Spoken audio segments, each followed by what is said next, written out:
Hello and welcome to episode 13 of What If South is Up podcast, where we talk about the ups and downs of creating worlds from scratch and all the misadventures we experience along the way. In a nutshell, how to wing it like an author.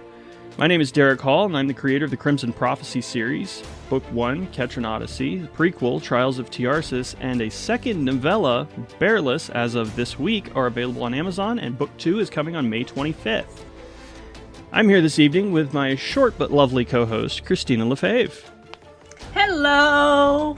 I'm Xtina Lefebvre, and I'm in the middle of building my first world, a parallel Earth where the Americas were not colonized and the indigenous cultures were allowed to grow and thrive unfettered. I'm writing my first book, which has a working title of Cogs and Arrows. It's a native futurism novel. And today we have a very special guest with us. If you've been around Book Talk much, you might have bumped into E.G. Creel before, but she's agreed to come and hang out with us tonight. How are you tonight? I'm very well, thank you. Yeah, I'm shiny and bright on the outside and dark and bitter and stepmother vibes on the inside. Oh, God, whatever you just works. Scared me. You scared me. You should be a friend. Tell us a little bit about yourself and your work, your books, that sort of thing. What have you been up to? Well, I suppose I'm a toddler author. I haven't wanted or known that writing was something I could do until recently. And then when I started, I just kind of creative vomited all over the place, and I've been cleaning up ever since. So I write, it's a short, fast-paced, dark fantasy, and I've also decided to write some children's books because... Okay, of course, you got the dark fantasy, you gotta balance it. And then some kids' books, for my kiddos, so that they actually want to read what I write. So yeah, it's been busy, and every book I write, I swear this is the last one. I'm never doing this again.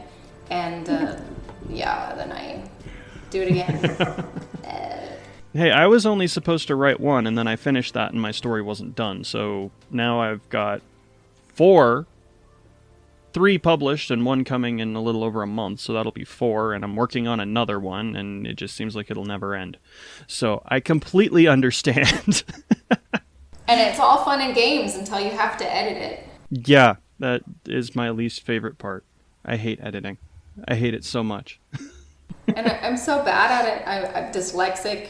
I have no education whatsoever. I write whatever I want. I don't follow any rules. I don't even know what the rules are. And so, when I hand my beautiful mess of a story off to somebody, I'm just so grateful that I have a nice editor who can help me put it together in something. Yeah, absolutely. Nobody said the creative process wasn't messy. I like the idea of the Indians taking over, or the Native Americans taking over, like this whole what if new dynamic of, what if we ate Christopher Columbus? Okay, I'll have to write that in. Hey, that sounds like a side project to me. It's my first novella. Yeah. Could probably kick that out quicker than the actual book. We all have our processes. We shall not shame any writer about their processes. I'm not shaming, I'm teasing.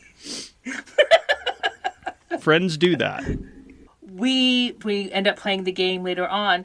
You have to pick one of your works in progress or a current, whatever book you print, that you have, that you've completed. You have to pick that one for the question. So what's that one work in progress you'd like to play off of? Okay, so right now I'm writing Bloodbag Diaries. It's on Kindle Vella, and I'm releasing episodes every week. And it's basically a vampire story from the view of the human bloodbag. Oh, interesting. Yeah, so when you go and donate blood? Yeah. Well, it happened to be a vampire den that was collecting the blood, and she got recruited. Okay. And now that's her lifestyle. She's a walking, sipping blood bag for the immortal world. Okay. Kind of dark humor. Yeah. At least she has purpose. Yeah. I have no problem with dark humor. Oh, that's great. All right. So which of your projects or your books are you the most proud of? The most proud of? I mean, not trying to sound sentimental, but after writing, 50,000 words, that was all fun and games and, hemorrhoids. But I really enjoyed writing my children's books for my kids because there's nothing better than them saying, "Can you read it again to me?" I mean, it's such a sweet, wonderful thing to have your child want you to read their story again, and they know that they were a part of the inspiration for making that story come to fruition. Absolutely. That's very sweet. All right. Well, Xtina, what are you reading or watching lately? What has caught your fancy? Okay, so far as reading goes, I have been feverishly, I don't know why it's been feverish, I've been I have been reading several works in progress by different critique partners and, trying to critique them and help them out with them. Other than that, I've picked up a book that I started a long time ago, Those Who Run in the Sky by Aviak. I hope I'm saying your name right, Mr. Johnston. But Aviak Johnston, and he's an Inuit. Yeah, he's probably Inuit, yes. But he's an Inuit author. And it's a coming-of-age story about an indigenous culture and all the magic wrapped up in this one little teenager he's been going through. As far as watching, dun dun dun, The Mandalorian and Picard. This is the way! They have both kept me very much entertained and intrigued, and yes, I'm having fun with those. What about you, Derrick? Well, it's been a little bit since we had a regular episode, so I made some progress. I finished the first 2 books of Will White's Cradle series, Unsouled and Soulsmith, and I'm on book 3 because I'm addicted, and it's really good. So book 3 is called Black Flame, and book 12 is coming out here in, I think, about a month, and that's going to be the end of it. So I have a lot of catching up to do. It's been years since I've read these, and they're as good as I remember. Watching, I've been sick. I had time to watch things. I went through all of Andor and absolutely loved it. I'm finally catching up to the rest of the world on the Star Wars thing. I have not touched Mandalorian Season 2 yet, or Season 3, whichever one it is. Andor was so good. And you're right, it is everything that is essentially Star Wars with no Jedi, no Force, none of it. But it's so perfect. It's really good. And I watched a movie this last week that I hadn't seen in probably 20 years. It's an old one from 1980. And it presents a very interesting what-if question. And it reminded me of our podcast, actually. The movie's called The Final Countdown. And basically the premise of the movie is that the aircraft carrier Nimitz, which is a floating city with massive amounts of firepower, gets sucked through a wormhole and ends up transported back to December 6th, 1941, with an opportunity to stop the attack on Pearl Harbor. So it's definitely a what if, and if you haven't seen it, I recommend it. It's definitely 70s action movie cheese, but it's actually really good. So, interesting fact about that movie. My father actually served on the Nimitz. No way. Yes, he did. Cool. Small world. And he said there was an actual experiment they did, and he was pulled away before he got to see all the arms hanging off or whatever. But yes, he said that there was actually a scientific, not a scientific, but an experiment that happened on the Nimitz. And but he was not on the Nimitz at the time that it happened. But yeah, so anyways, round world, circle round thing, reach each end thing. Super cool. There's a lot of people that have been on that boat at one point or another, so I thought it was really interesting. I have friends who have family and know a ton of people who were in the Navy, so I was talking to one of my buddies he wasn't on the Nimitz, I forget which carrier he was on, but he was on one of them, and he was like, yeah, I love that movie. It's like, oh, cool. I haven't seen it in like 20 years. Sorry, was this the Rainbow Project? Was it the ship where they do the magnetics and try to like jump from one side to the other? No. I don't know if it's magnetics, and I never heard that term. I think that was on the East Coast. It was in Pearl Harbor. I'm getting my... Yeah. Well, I mean, a movie's a movie. They might have taken something that the Navy actually did and twisted it around. Yeah, they twisted, but... Yeah. Yeah. Conspiracy. Yeah, but it was really fun.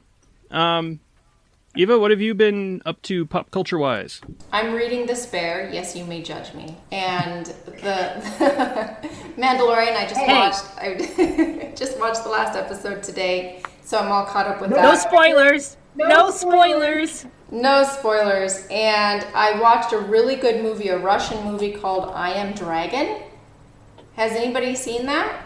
It's beautiful. I haven't seen it, but I've heard of that one. It was a TikTok. I saw it on TikTok. Somebody post little snippets of it. You know, these beautiful Russian wedding gowns, and they put these girls on these boats, and everything's white and red berries that they walk over, and then they do this call of the dragon, the summoning, and then the dragon comes and shows up and picks one of them, carries them away screaming, and it's visually stunning. The storytelling was really strong too. I enjoyed that. You have to watch it with subtitles, but you can watch it, and it was beautiful to watch. I enjoyed it. That sounds really interesting. It's on my TBW. Yeah. I Am Dragon. I love a movie that's visually impressive, but not in like a CG way necessarily. Right. One that comes to mind, it's almost 20 years old at this point. But House of Flying Daggers. It's a Chinese movie. I don't know if either of you guys have seen that, but that movie is absolutely gorgeous. Cherry blossoms. The cherry blossoms, the end fight scene with the blood and the snow, all of it. It's beautiful. It's the whole movie is like a painting. Yeah, it's really. It's gorgeous. But yeah, I love stuff like that, so I'll definitely have to check that one out.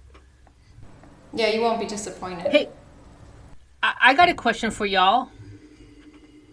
Derrick, what are you drinking? Oh, I have an old-fashioned. I love a good old-fashioned. Yep. And it's a triple. Wow, that's big. Yeah, a little bit. It's been one of those days. What about you? Something really easy. It's just basically vodka lemonade. Hey, that's a classic. Yeah, can't go wrong. Good. Delicious. I mean, it hit 45 here today, so it's like summer. I can't believe I have you beat. It was in the 50s today, and I spent most of the day outside. Oh, you guys, yesterday was 89 here in Georgia. It's rather warm and humid. Yeah, I don't miss the humidity. Yeah, it's a little sticky. I grew up in South Carolina and Mississippi, so I'm very familiar. The mosquitoes are already out. The bugs are out. Yeah. You know, I spent my middle school years on Guam. When it comes to humidity, I got you guys beat. I mean, Guam, well, that's a little on the tropical side. I bet you had amazing fruit. I bet you could just walk down the street and pick fruit. Yeah, that didn't happen on a Navy base. Oh, no. Oh, I'll bet not. I don't know. South Mississippi was pretty bad. It was, in the summer, it was a minimum of like 98% humidity and about 100 degrees for between 6 and 8 months. It sucked. Yeah. It's like walking around in somebody's mouth. Armpit. That's what it was in Guam. Yeah. I about choked when I got off the plane on Guam. I couldn't believe how much water was in the air. It was when you start crazy. peeling off your clothes because it doesn't come off and you have to like peel them off. Yeah. It's beautiful. Hate that. I'm drinking Writer's Tears. Eva, that's what I was going to ask you. You're drinking Writer's Tears? Writer's Tears on ice. Is there a recipe for that we can share? Yeah, just desperation, unrealistic expectations, with a dash of imposter syndrome. Seems legit. Yeah. I'll go ask my liquor guy about that one. Delicious. I think tasted it. It's very relatable. I've contributed to that industry at some point, I'm sure. That is fantastic, and I absolutely love that mug. That is awesome. And for the folks for those listening that at can't- home, yeah, There you go. it's basically like a Viking skull with a horned helmet, and it's amazing. Helm, one of those. I tried to blend them together, but it's absolutely fantastic. I technically bought it for my husband, but I always use it. Seems It legit. reminds me of Grayskull from He-Man. Yeah, a little bit. For real, yes. Oh, all right. Moving on to Darling's Dead or Alive. Every week we like to share one sentence from our current work in progress, a single sentence with no context allowed. And then we let you folks know if we're planning to keep it or if we had to watch our darling die. Are we all ready, everybody? I got mine. I got mine. I'm scratching and sniffing a taco bookmark. It does not smell like taco, but I'm ready. Well, that's unfortunate. It really is very unfortunate. I don't know what that smells like, but... Not taco. All right. Eva, would you like to start? You ready? Yeah. I am a murderer, a cheat, and immortal, but this is just hot cocoa. That is awesome. Oh, that's sweet. That's just so cute. I like did you my keep mass it? murder to be adorbs. That's awesome. I love stuff like that. And I'm assuming because you picked up your book, this is a darling that you kept. Right, yeah, I don't have enough stuff to put on the writer's floor. My books are so short as they are. Everything stays in, the good, the bad, the murderous. The chocolate. The chocolate. Yeah. Yeah. All right. So I have one too. This is very first draft, and this is coming from book 3 of Crimson Prophecy, which is in first draft. So, Dravos' breath came in heaving shudders until it finally stilled and his mind cleared of every thought except one. He was alone. Dun, dun, dun.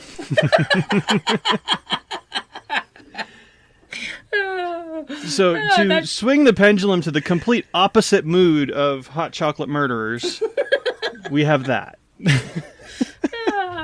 Xtina, please fall somewhere in the middle. Okay, let's see if I can. For dessert, he had a healthy helping of Akutak, an ice cream made of dried berries, sugar, seal oil, shortening, flaked fish flesh, and snow. I love that you brought it back to food. That's wonderful. Flaked fish and abacac and snow. Wow. That could be a cocktail. That could be a It's whiskey. actually a delicacy. I've heard of that. I have never had it, and I'm not sure if I want to. And I'll eat almost anything. Ditto. I'm not sure either. Yeah, that's fair. You lost me at flaked fish flesh, which, by the way, say that 5 times fast. I dare you. Oh, God, that was so hard. But I can tell you that my mother, when my mother was growing up, they did not use seal oil. They used whale blubber. Okay. So you got to eat whale makes blubber? Not me, my mama. Oh. That I have had. It's not my favorite. Did you just chew on it, or does it like dissolve if you heat it up? It's like, yeah, well, instead of the shortening and the seal oil, they just did whale blubber. So it's like shortening. It's like lard. Yeah. Yeah. I mean, use what you got. Use what you got. Fabulous. It's Alaska. You got to stay warm somehow. You gotta stay warm somehow. Girls gotta eat. I live in Montana. I understand that sentiment. Now on to the point of the show, and which happens to be our favorite game. Each week we roll a d20, which helps us randomly choose from a perpetual list of 20 scenarios. And then we talk about how it would be affected, or how it would affect our worlds, our ad hoc worlds, the work in progresses, what we're made of, all those things. Okay, so every week or every episode, Derrick rolls the die. Are we ready? Oh, this will be a good one. So I rolled a natural 20 for anyone who plays D&D. You know how fun that feeling is. So, number 20 on our list is what if people could talk to any dead person they wanted to?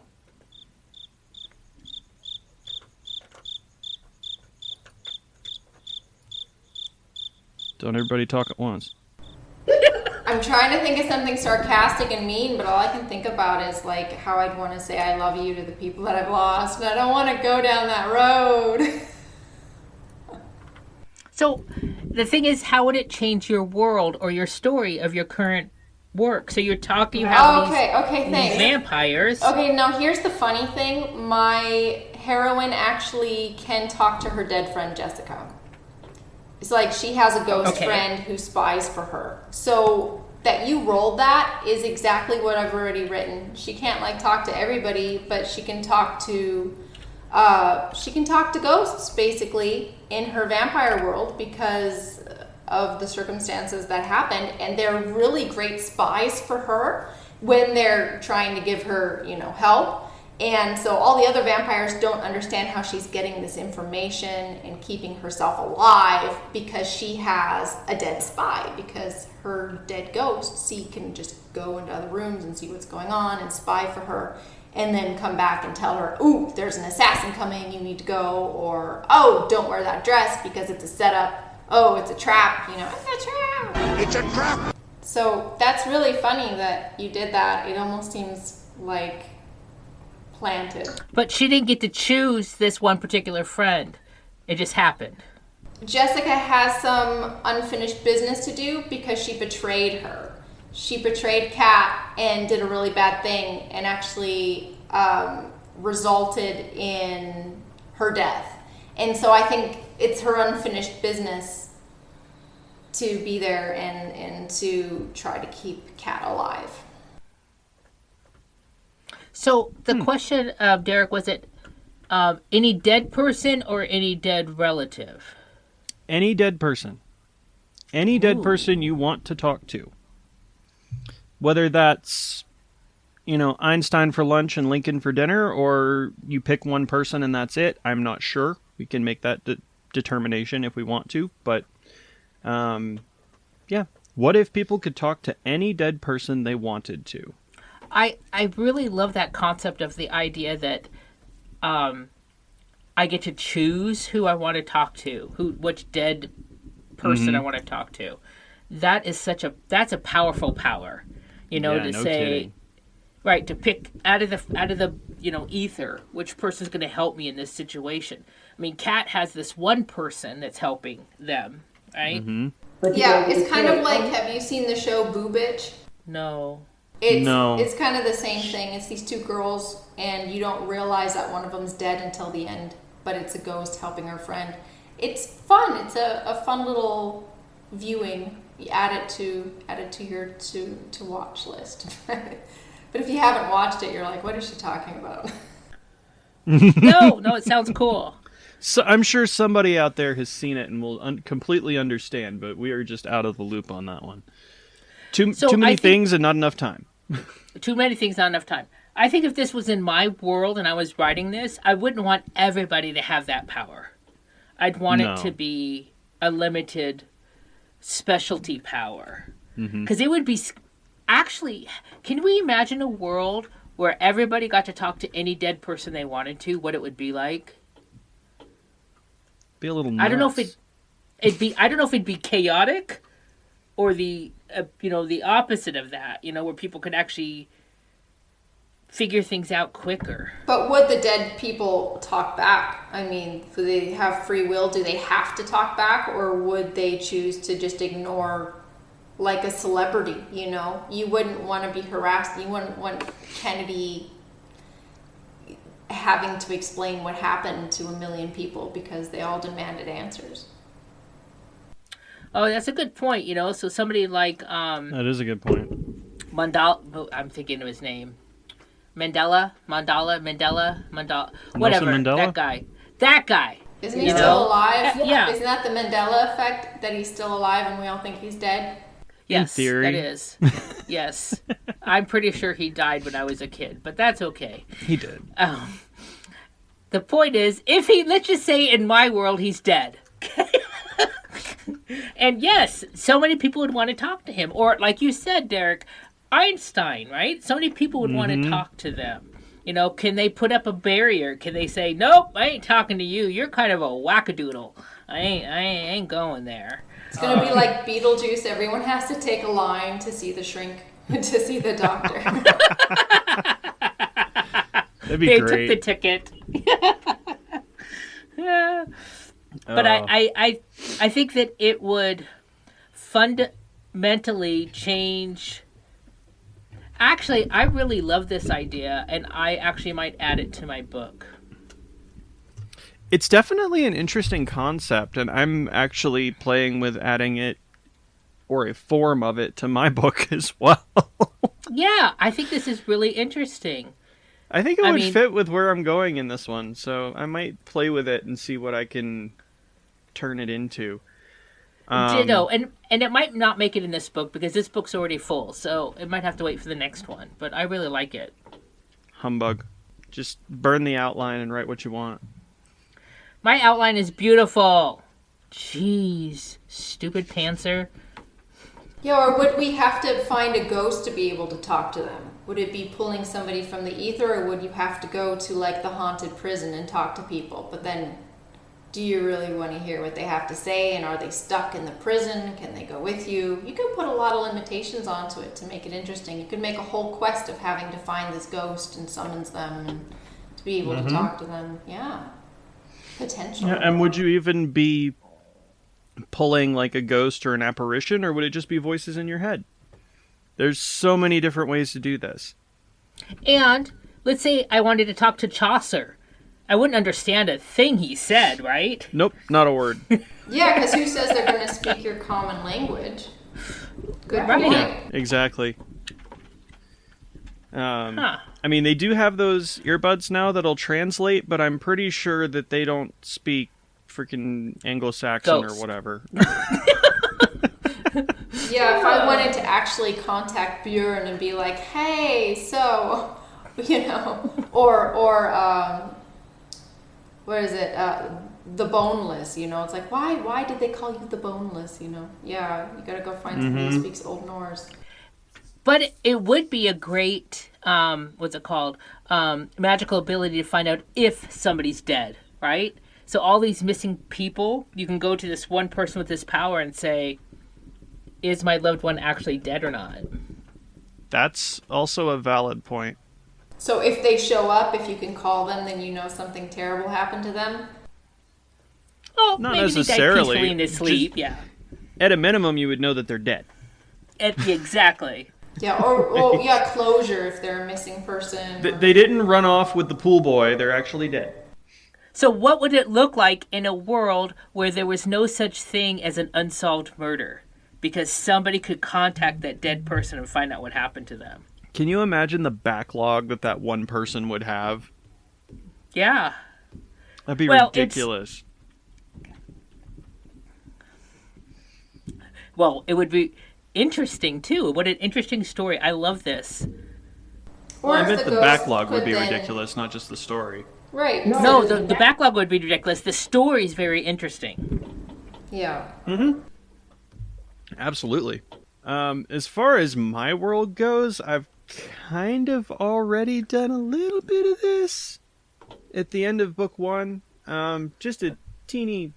Actually, it might have been the beginning of book 2. I don't remember. I'm going to have to go check. They're all blending together at this point. But I did a little bit of that. It was the end of book 1. Ketron Odyssey. But it was more like an interactive recording attached to an object than actually summoning somebody. So it's a twist, but yeah, I did a little bit of it, and in my world I could definitely see this being a thing because magic is a thing, and I don't know that it would necessarily be that difficult to work something like this in. I think it would definitely create some more things that I would have to work out as far as beliefs about an afterlife or the great beyond or the void or whatever you want to call it, the ether. But I don't think it would be that far-fetched to be able to, maybe through some sort of spell or a ritual, or maybe something that used to be common but is forgotten and rediscovered, to be able to talk to certain people who have died. Like, if you want to talk to somebody specific and you know the ritual and everything that goes into it, or whatever the case may be, you can do it, but you get 2 minutes, or you get 5 questions, or whatever the case may be. Very into necromancy, right? Or kind of like the Princess Bride who puts the potion in, puffs his mouth open, and they push on his belly. Yeah. Happening. No. He's mostly dead. Mostly dead. So I do have this in my book as well, to a point. So one of my characters is able to talk to her ancestors, anyone in her direct line. So either in her, See, and that's a great limitation on it too, because that narrows the field a lot, but is still extremely useful. Plus, you have to know they're there. I don't know who my 16th great grandfather is. Actually, I do because of ancestry, but that's not the point. The point is, right? I'd have to know who they were before I could just summon them. Yeah. As opposed to just the ancestors coming and helping you. You have to actually know who they are and ask for who they are to talk to. Yeah.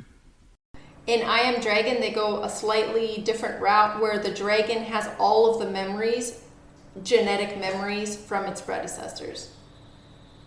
So then you wouldn't have to necessarily contact them, but you'd automatically have genetic memories automatically. Okay. Mm-hmm. I think that's a really cool concept, and I think there's definitely a lot of different ways to spin that and make it work for a lot of different stories. And now I have another project in the backlog. Gee, thanks. Yeah, me too. I've just thought of something too. Yup. Maybe I can twist it and spin it into book 3 somehow. That'd be kind of fun. But, all right. Not like you don't have enough twisted in book 3. I have so much twisted into that book. It's driving me insane. And I'm 5 chapters in. It's driving me nuts. For real. I was complaining to Xtina the other night that it was... I had too much going on. The layers were getting too deep. And it was about to act like a pile of mulch and catch fire, and I didn't know if I could do it. And as always, she stepped in and told me, "You got this," and helped me figure some shit out, and we're okay now. We're okay. I'm sure that'll happen a few more times before it's done. Before you know it, you'll have a big wall with strings connecting and photos and post-it notes, and oh people Lord, will I come hope to your not. house and think you're I'm already on a something watch festive. list. I don't need a serial killer wall. Okay, well that was definitely a fun question. If you are an author, newbie or not, and would like to be on the show, we would love to have you. You can let us know by going to our website, whatifsouthisup.com, and leaving us a message, or you can find us on Facebook and message us there. Also, we're always interested in new what if questions. So you can also go to our website and submit those questions, and we'll put them in our spreadsheet, and we'll even say your name aloud online. Woohoo! Internet famous. To 10 people. So, 10. Hey, it was 10, then it was 5. I think we're up to 12. Hey, progress is progress. Yay, progress! Okay, Eva, it was absolutely wonderful having you on the show. You were absolutely delight. I think you're a kick in the pants, and I can't wait to read all of your books and to see you rich and famous. Can you tell us where to find you on our socials? I am on the Google, which is very exciting that I can type in my little initials and stuff actually pops up. That's, all the serotonin in the world gets released there. But I'm on the Clock app, TikTok, E.G. Creel, or Facebook, E.G. Creel. Instagram, I'm actually Eva Creel Photography because I was a photographer before doing all this stuff, and it's just too many social medias is kind of annoying. Or you can just look up Linktree. Yeah, my Linktree has, I went and actually put everything in there. So E.G. Creel Linktree, and it shows all of my published works and the novellas, the Kindle Vellas, if anybody's a Vella fan out there. Awesome. I'll definitely throw that in the show notes for anybody who wants to find it.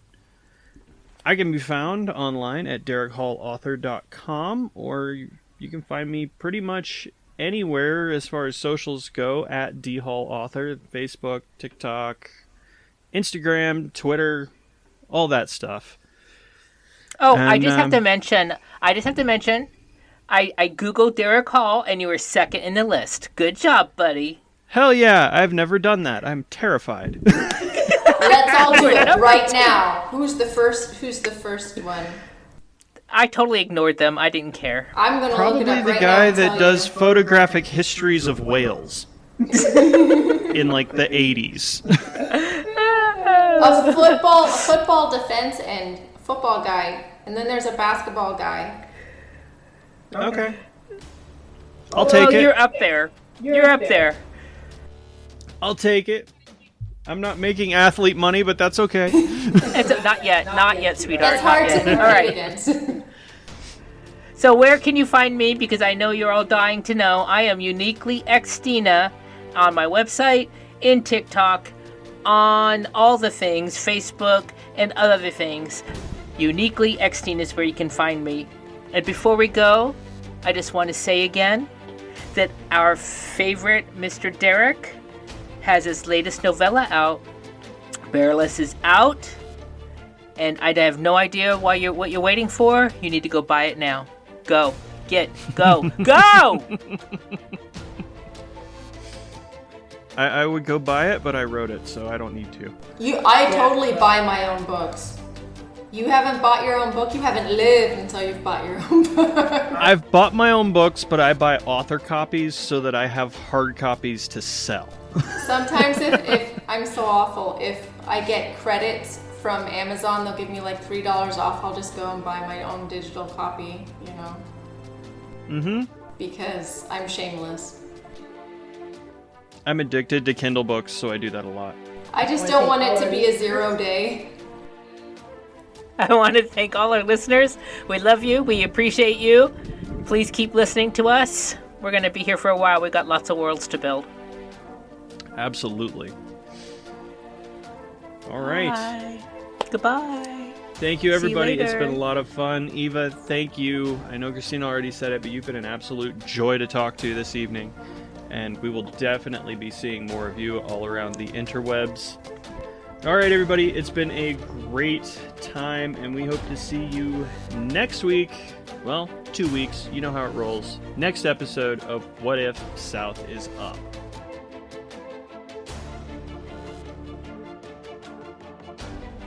Oh wait, you guys, you all have to howl with me. It's a full. It won't be with. Oh! But it won't be when we. I'm going to set my dog off. All right, we're good. We howled.